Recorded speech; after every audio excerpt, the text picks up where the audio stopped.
I'm a big fan of music and I have been my whole life. I spent most of my teens on the internet trying to find another obscure gem for me to obsess over. In 2015, a legendary group by the name of Neutral Milk Hotel announced a reunion tour after being disbanded for 15 years. Now, no band in the indie scene was as mythologized or as influential as these guys. The frontman Jeff Mangum was notoriously reclusive and made only a handful of public appearances since the 90s. This tour was a big deal, and luckily for me, it was making a stop in Miami, an hour and a half from my West Palm home, so I bought myself a ticket and begged my mother to drive me. I didn't have a license at the time, so she eventually agreed, as much as she hated the grueling drive. I printed my ticket weeks in advance and noted the 7 p.m. showtime printed on the back. So on the big day, I made sure we left with plenty of time to spare, and boy did we. I was dropped off at the venue at 6, and to my surprise it was completely empty. The doorman looked confused and told me I was a little early, though that was an understatement. Apparently the concert started at 11, and the venue didn't even open until 7, the time printed on my ticket.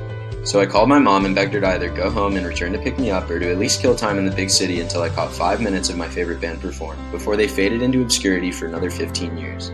Then I could die happy.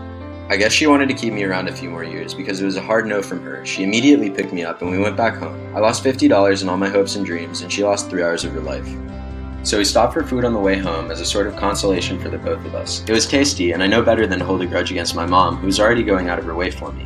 But I don't think she could ever really understand how much that show meant to me, even to this day. My biggest regret in life will always be that I never checked for a proper showtime and that I just rolled with a meaningless number with no context to even describe what it was. For a smart person, I can be so stupid.